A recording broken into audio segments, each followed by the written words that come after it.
Deputy commissioner Multan Aamir खटक का CPO Multan Hasan Raza Khan के हमरा जलालपुर करवाला का दौरा।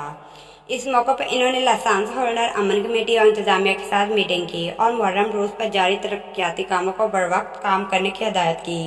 बाद इन्होंने मुहर्रम रूट्स और अहम मकामात का विजिट किया। मीडिया ब्रीफिंग के दौरान डिप्टी कमिश्नर और CPO का कहना था कि मुहर्रम उल हराम के इंतजामात मुकम्मल हैं और मुहर्रम रोज़ जारी काम भी जल्द मुकम्मल हो जाएगा। उम्मीद है आवाम के तावन से मुहर्रम उल हराम में अमन व अमान की सूरत बेहतर रहेगी। सफाई और सेवरी मामला दुरुस्त किए जाएँ और इनका कहना था कि दौरान मजालिस कोरोना SOP अमल दरामद को यकीनी बनाएंगे। सिक्योरिटी के हवाले से ब्रीफिंग के दौरान CPO मुल्तान हसन खान का कहना था कि जलालपुर समेत पूरे ज़िले में सिक्योरिटी के बेहतरीन इंतजाम किए जाएंगे और 10 मुहर्रम उल हराम के दिन 4000 से ज़्यादा एहलकार तैनात किए जाएंगे। हर लम्हा हर खबर शान से